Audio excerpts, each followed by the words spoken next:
Bismillahirrahmanirrahim. Assalamualaikum warahmatullahi wabarakatuh.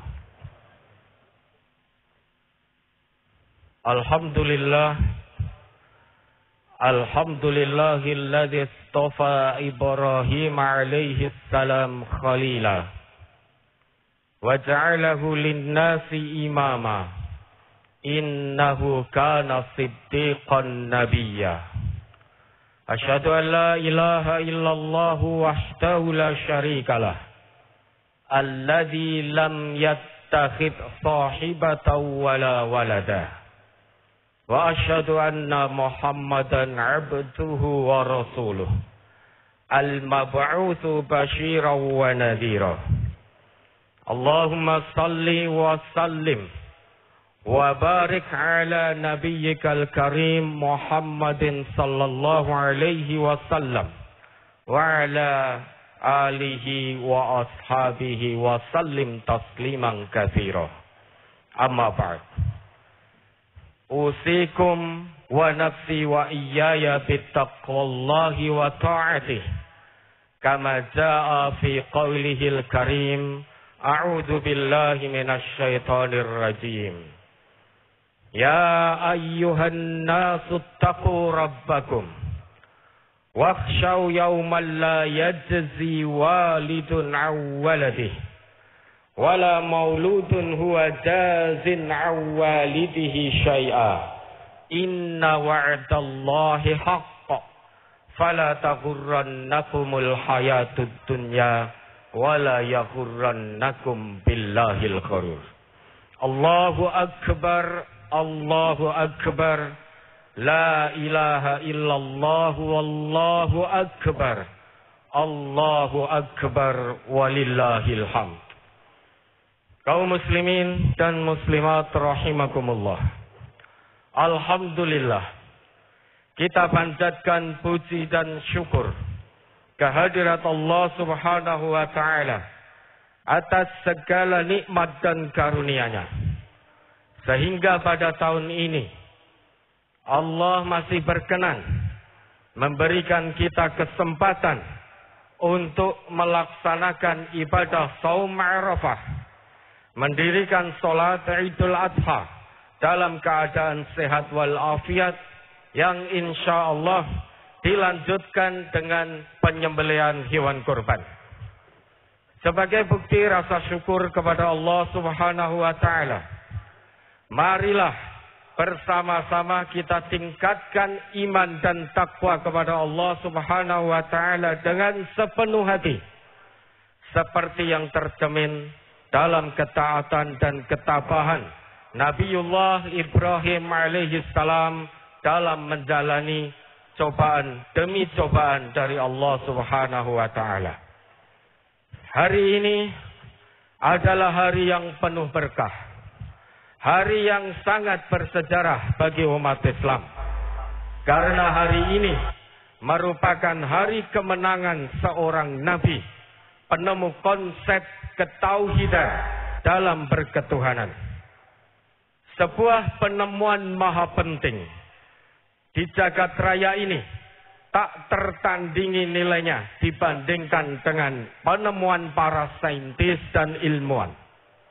Karena berkat konsep ketauhidan yang ditemukan oleh Nabi Ibrahim, tentunya atas bimbingan dan ridha Allah Subhanahu wa taala, sehingga manusia dapat menguasai alam dengan menjadi khalifah di muka bumi. Selain itu, keteguhan hati, keikhlasan, kesabaran dan ketakwaan Nabi Ibrahim alaihi salam yang begitu besar dalam menjalani ujian demi ujian dari Allah Subhanahu wa taala, yang mana puncaknya adalah ujian untuk menyembelih putranya, yakni Nabi Ismail alaihi salam, yang pada akhirnya diganti oleh Allah Subhanahu wa taala dengan sembelihan yang besar. Hal ini telah melahirkan keteladanan yang sangat baik dalam meningkatkan keimanan dan ketakwaan kepada Allah Subhanahu wa taala bagi generasi berikutnya. Allahu Akbar, Allahu Akbar. La ilaha illallah wallahu akbar. Allahu Akbar walillahil hamd. Kaum muslimin dan muslimat rahimakumullah. Beberapa waktu yang lalu istilah revolusi mental begitu akrab terdengar di telinga masyarakat Indonesia. Hal ini bermula ketika Insinyur H. Joko Widodo mencalonkan diri sebagai Presiden Republik Indonesia periode 2014-2019 dengan mengusung jargon revolusi mental dan menjadikannya program unggulan. Tak pelak dengan terpilihnya Bapak Insinyur Haji Joko Widodo sebagai Presiden Republik Indonesia, istilah revolusi mental pun semakin membumi hingga ke pelosok negeri. Sebagai jargon dan program unggulan yang diharapkan tentu bukan sekedar spirit sosialisasi, melainkan realisasi pada kehidupan berbangsa dan bernegara pun harus menjadi bukti.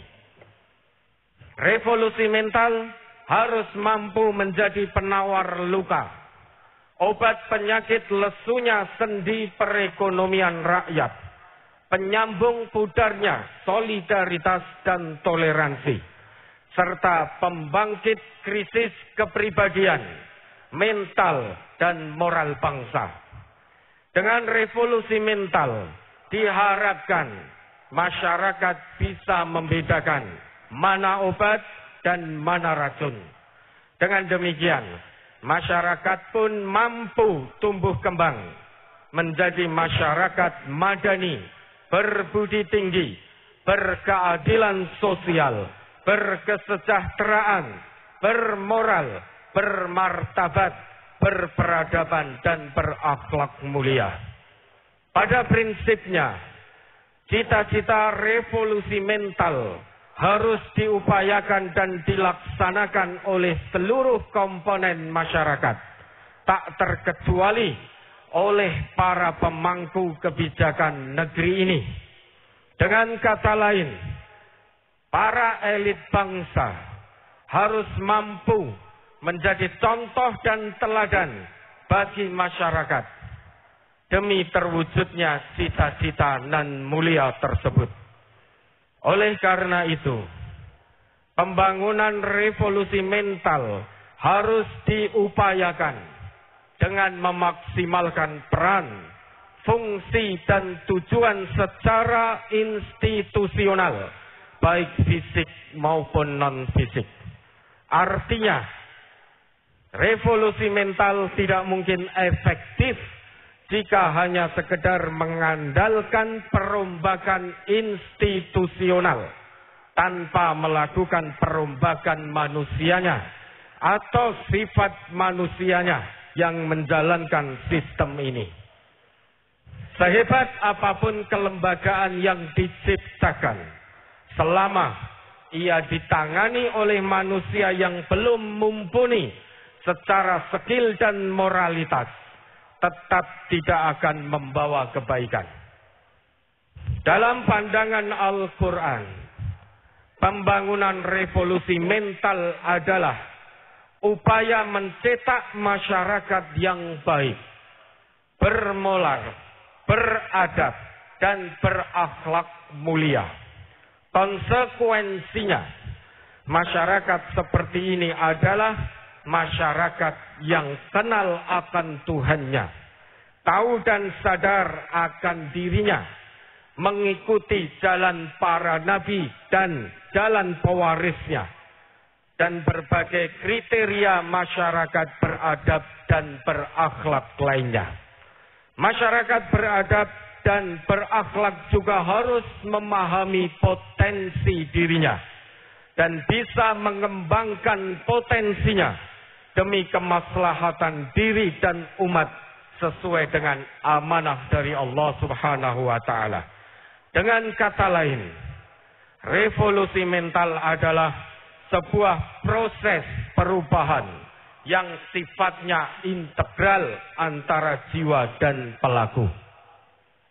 Dalam perspektif pendidikan, khususnya Islam, revolusi mental tidak hanya sebatas diorientasikan pada aspek normatif saja. Sebab pendidikan dalam Islam tidak hanya sekedar dimaknai sebagai proses alih budaya atau alih ilmu pengetahuan saja, melainkan sekaligus juga dimaknai sebagai proses alih nilai. Artinya, revolusi mental dalam pendidikan Islam bertujuan untuk membentuk kepribadian seseorang agar menjadi lebih baik. Baik secara fisik, baik secara mental emosional, baik secara mental intelektual, secara mental sosial, maupun mental spiritual. Dengan demikian, terhapuslah budaya atau tradisi jahiliyah yang sangat tidak mendidik dan merusak, seperti rakus, tamak, congkak, korupsi, kolusi, nepotisme, etos kerja yang rendah, intoleransi terhadap perbedaan, ingin menang dan merasa benar sendiri, dan lain sebagainya. Allahu Akbar, Allahu Akbar.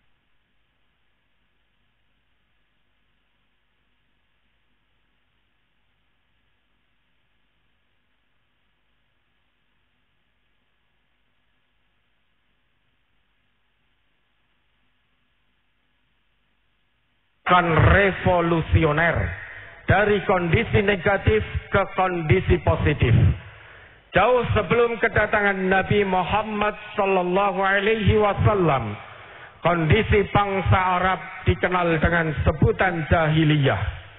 Hal ini disebabkan oleh perilaku tercela dan menyimpang bangsa Arab dari fitrah kemanusiaannya, seperti mencuri, minum khamr, berzina, merampok, bertikai, membunuh, dan perbuatan-perbuatan tak beradab dan tak bermoral lainnya. Kemudian kedatangan Nabi Muhammad sallallahu alaihi wasallam membawa misi yang sangat mulia dan agung, yakni merubah keadaan masyarakat jahiliyah menjadi masyarakat yang bermoral, yang beradab, dan berakhlak mulia. Dengan demikian, tujuan revolusi mental dalam Islam itu pada hakikatnya sejalan dengan tujuan diutusnya para nabi dan rasul. Dalam pandangan Islam, Nabi dan Rasul diutus bukan untuk urusan dunia yang serba remeh, melainkan untuk urusan yang sangat besar, yakni agar manusia mentauhidkan Allah Subhanahu wa Ta'ala, mengabdikan diri hanya kepada Allah Subhanahu wa Ta'ala, dan menjauhkan segala hal yang berbau kemusyrikan. Selain itu, tujuan yang lain adalah agar manusia berakhlak mulia dan memiliki adab serta kesopanan.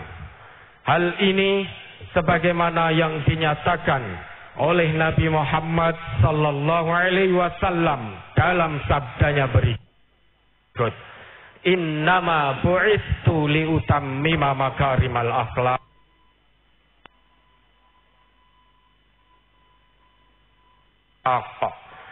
Nabi Muhammad sallallahu alaihi wasallam menjadikan petunjuk Al-Quran dan wahyu sebagai pijakan.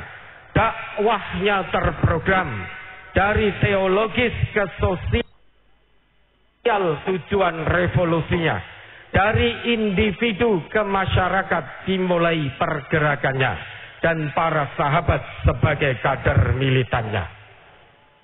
Allahu Akbar, Allahu Akbar. La ilaha illallah wallahu akbar. Allahu akbar walillahil hamd. Sebagai sebuah konsep, revolusi mental lebih memusatkan perhatiannya pada perbaikan paradigma dan mindset pelakunya. Manusia sebagai pusat sekaligus pelaku revolusi mental harus terdidik dan terbimbing untuk memiliki cara pandang, cara merasa, cara meyakini, cara bersikap dan berperilaku yang didasarkan pada konsep norma, nilai dan agama.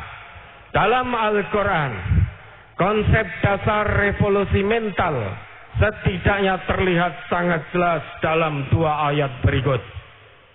Dzalika bi anna Allah lam yakum mughayyiran ni'matan an'amaha 'ala qaumin hatta yughayyiru ma bi anfusihim wa anna Allaha sami'un 'alim.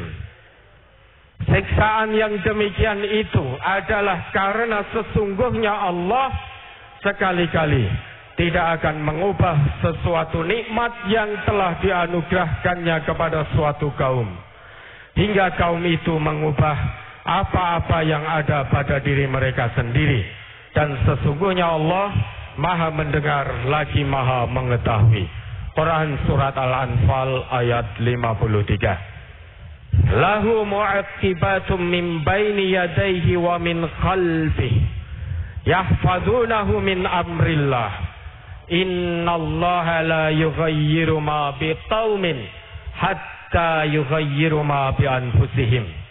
Wa idza aradallahu biqaumin su'an fala maraddalah wa ma lahum min dunihi miwal. Bagi manusia ada malaikat-malaikat yang selalu mengikutinya secara bergiliran, di muka dan di belakangnya. Mereka menjaganya atas perintah Allah. Sesungguhnya Allah tidak merubah keadaan sesuatu kaum sehingga mereka merubah keadaan yang ada pada diri mereka sendiri. Dan apabila Allah menghendaki keburukan terhadap suatu kaum, maka tak ada yang dapat menolaknya. Dan sekali-kali tidak ada pelindung bagi mereka selain Dia. Quran surat Ar-Ra'd ayat 11.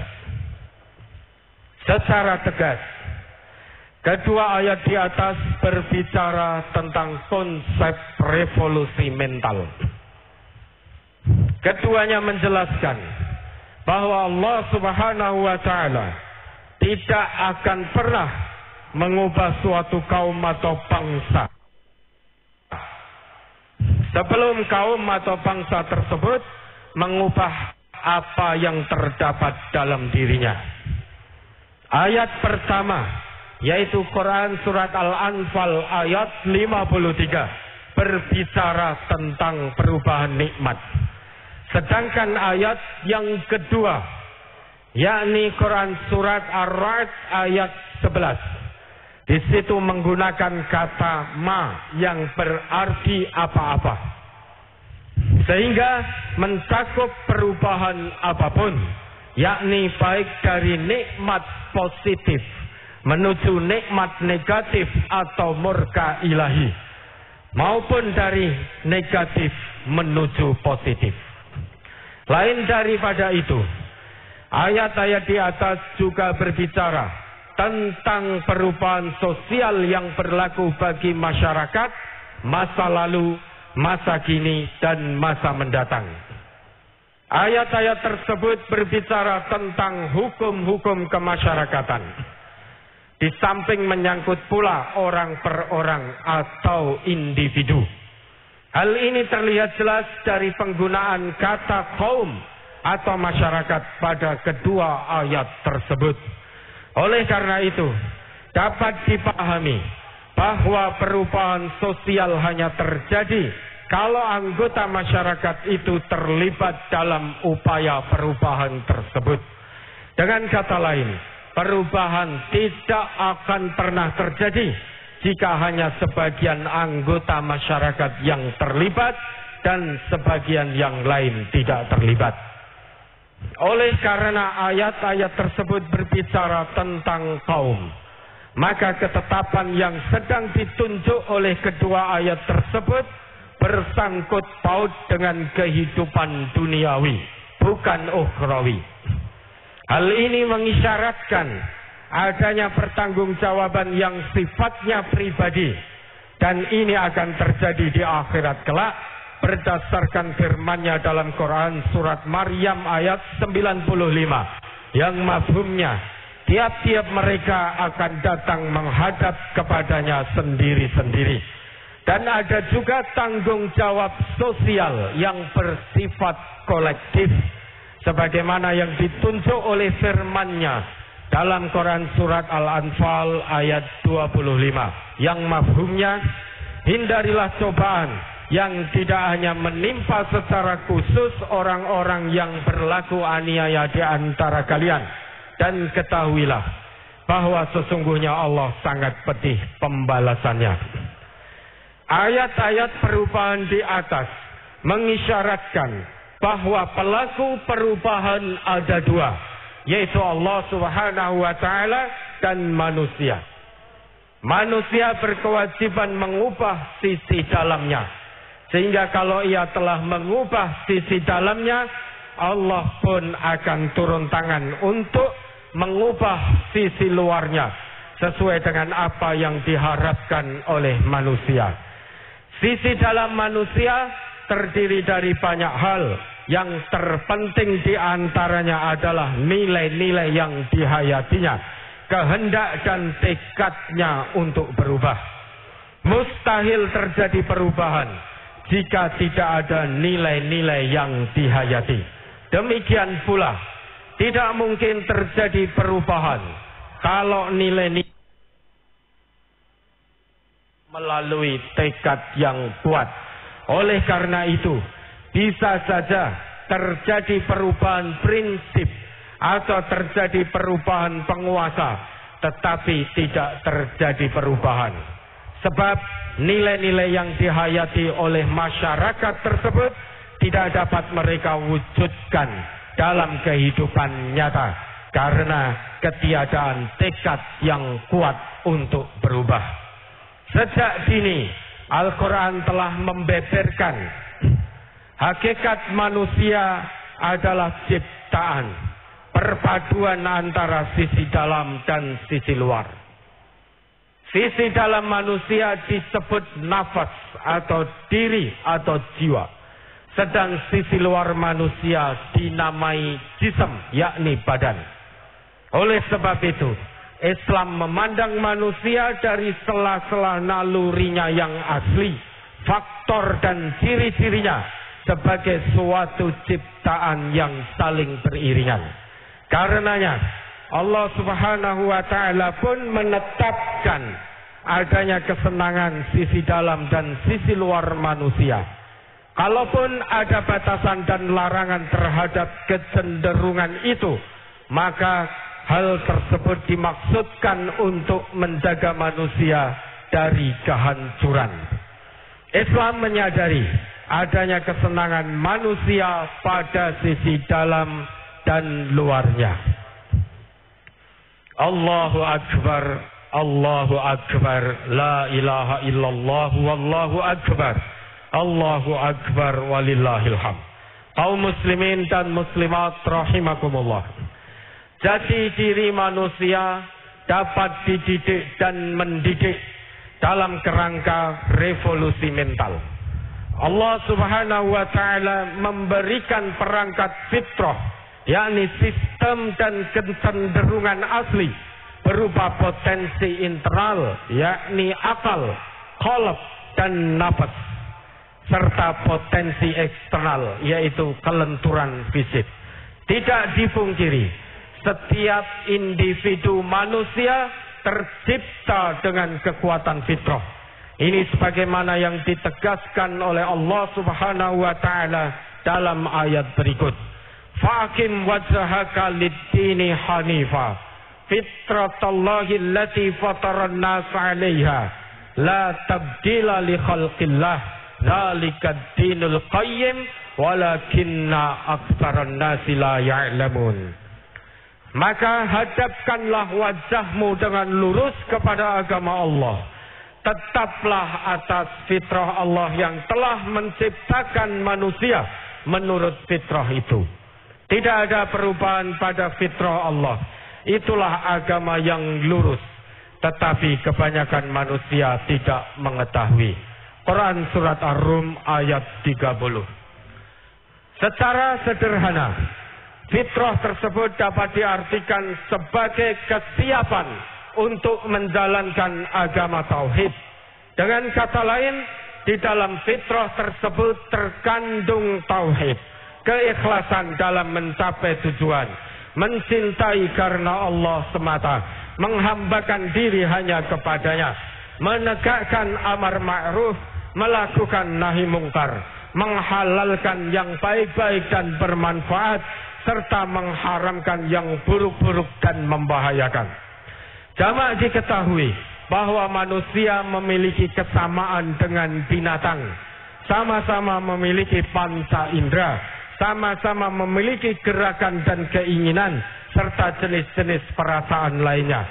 Seandainya pada diri manusia tidak ada kekuatan fitrah dan kemampuan berpikir yang mendorongnya untuk mengetahui kebenaran dan menghendaki kebaikan, niscaya kedudukan manusia itu sama saja dengan binatang atau bahkan lebih rendah dari binatang. Dengan demikian, manusia bisa memilih antara mempertahankan dan mengembangkan fitrahnya sehingga ia benar-benar menjadi manusia sejati yang berbeda dari binatang, atau menghilangkan fitrah dirinya dan kemampuannya berpikir sehingga ia menjadi seperti binatang. Oleh karena itu, ada beberapa aspek pada diri manusia yang harus diperhatikan agar ia menjadi manusia yang bermental sehat, berakhlak, beradab, dan bermoral, sehingga dapat menjalankan semua fungsi dan tugas kemanusiaannya dengan baik dan benar. Di antara aspek tersebut, yang pertama, aspek akal, sesuai dengan fungsi yang telah Al-Quran tetapkan. Yang kedua, aspek qalb atau hati, sesuai dengan fungsi yang telah Al-Quran tetapkan. Yang ketiga, aspek nafas atau jiwa, sesuai dengan fungsi yang telah ditetapkan oleh Al-Quran pula. Berdasarkan uraian di atas, dapat disimpulkan bahwa apa yang terdapat di dalam masyarakat adalah cerminan dari sisi dalam masyarakat itu sendiri. Sehingga jika mereka tidak senang terhadap sesuatu, maka mereka memiliki potensi untuk mengubahnya. Dan perubahan yang terjadi itu akan lahir sesuai dengan sisi dalam mereka, bukan sisi dalam seseorang atau sekelompok kecil dari mereka. Allahu Akbar, Allahu Akbar. La ilaha illallah wallahu akbar. Allahu Akbar walillahil hamd. Kaum muslimin dan muslimat rahimakumullah. Dalam perubahan proses sosial yang serba cepat seperti sekarang ini, banyak orang kehilangan kompas hidup dan menjadi terasing dari sumber inspirasinya sebagai manusia yang bertuhan. Kalau malang merundung, Tuhan dipanggil-panggil seperti orang mabuk dan merayu kekasih. Akan tetapi, begitu untung merubung, Tuhan segera tersisih. Kenyataan ini sama persis dengan gambaran Al-Quran berikut. Fa'idha massal insana durrun ta'ana, summa idha qawalnahu ni'matan minna, qala innama utituhu ala ilm. Bal hiya fitnah, walakinna aktsarahum la ya'lamun. Maka apabila manusia ditimpa bahaya, ia menyeru kami. Kemudian apabila kami berikan kepadanya nikmat dari kami, ia berkata, sesungguhnya aku diberi nikmat itu hanyalah karena kepintaranku. Sebenarnya itu adalah ujian, tetapi kebanyakan mereka tidak mengetahui. Quran surat Az-Zumar ayat 49. Keadaan di atas salah satunya disebabkan oleh rusaknya mental manusia yang sering digerogoti dan dikotori oleh hawa nafsu buta yang sangat berbahaya, yakni hawa nafsu keyakinan yang sering menyeret manusia pada kepercayaan dan tindakan yang keliru. Rusaknya sebuah negeri bukan karena tidak ada orang yang pandai dan berpendidikan di negeri tersebut. Rusaknya sebuah negeri lebih disebabkan oleh ego dan nafsu rendah yang bersarang di hati masyarakatnya, utamanya di hati sebagian para elit dan kaum intelektualnya.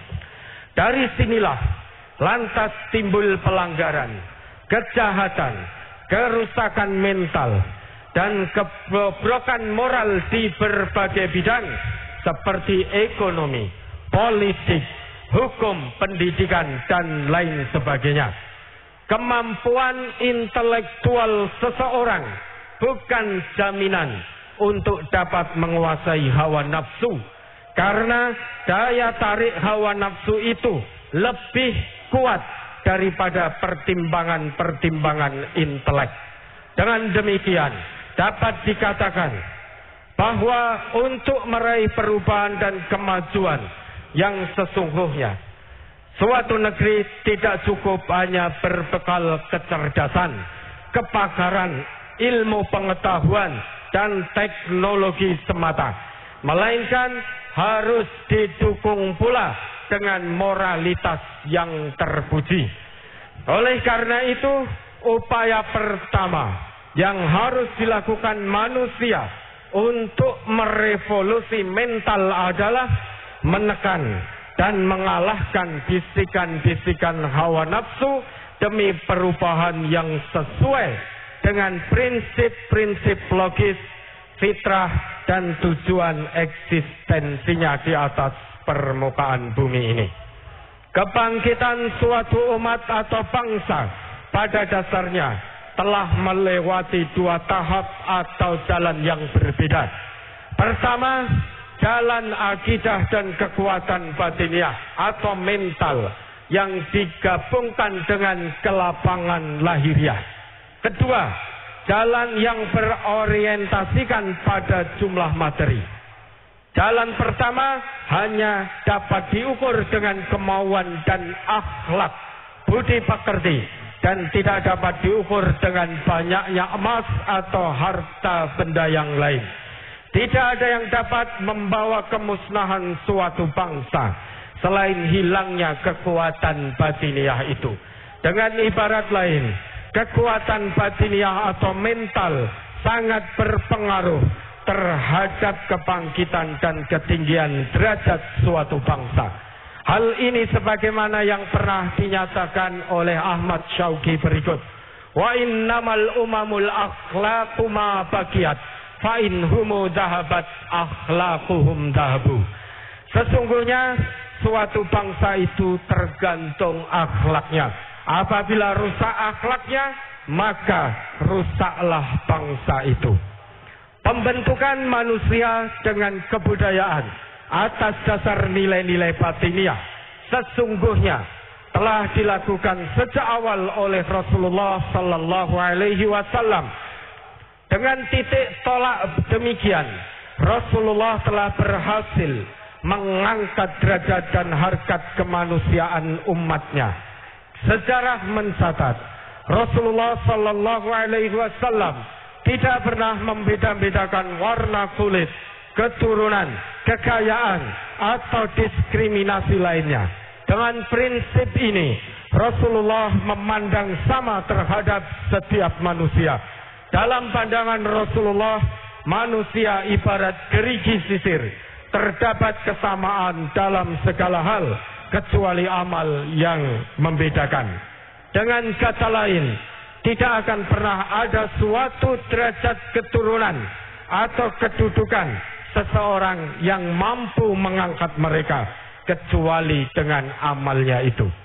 Rasulullah mampu memadukan keserasian antara pembentukan kepribadian individu dengan kesatuan kebudayaan kemasyarakatan atas dasar rasa saling cinta, tolong menolong, kebersamaan, dan kasih sayang antar sesama.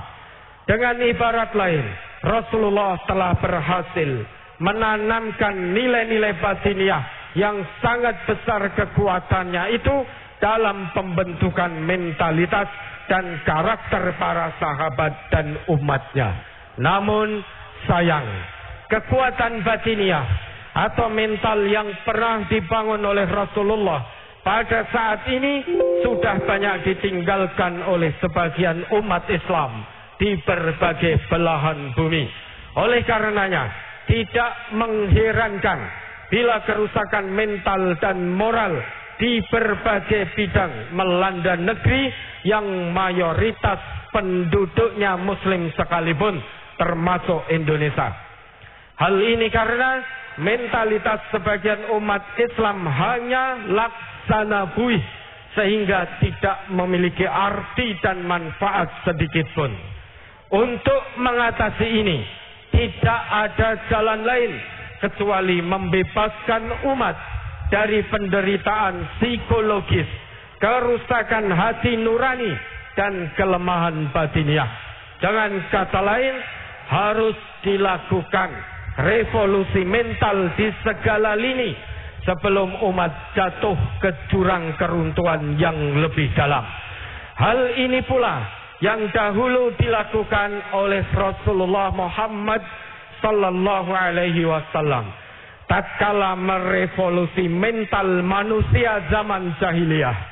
Revolusi yang diajarkan berupa internalisasi wahyu, yaitu nilai-nilai Qur'ani dan petunjuk Nabi, yaitu as-sunnah, sehingga terhimpun manusia berakhlak mulia, beradab, bermasyarakat madani yang berkemajuan dan berperadaban.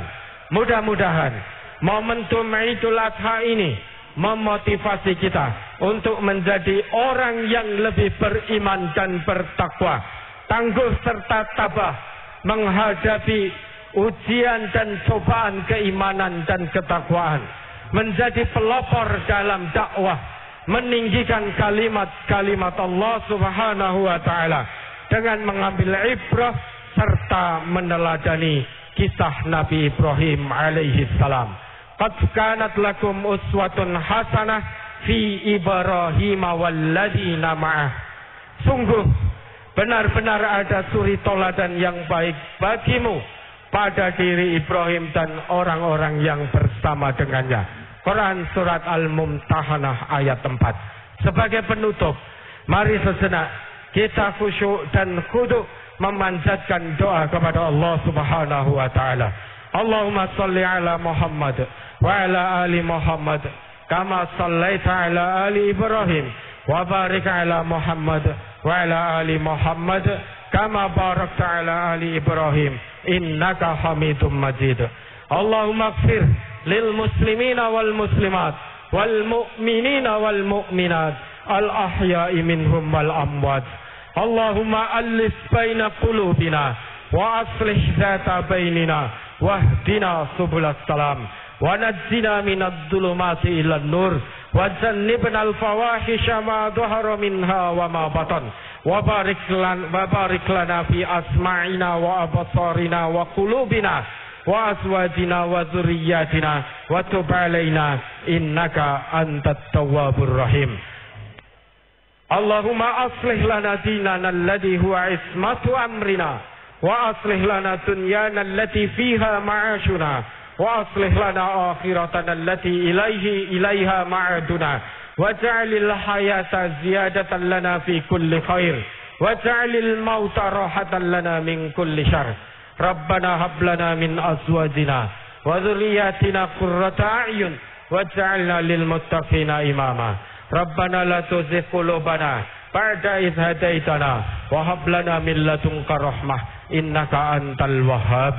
Rabbana atina fid dunya hasanah wa fil akhirati hasanah wa qina adzabannar. Walhamdulillahirabbil alamin. Wassalamualaikum warahmatullahi wabarakatuh.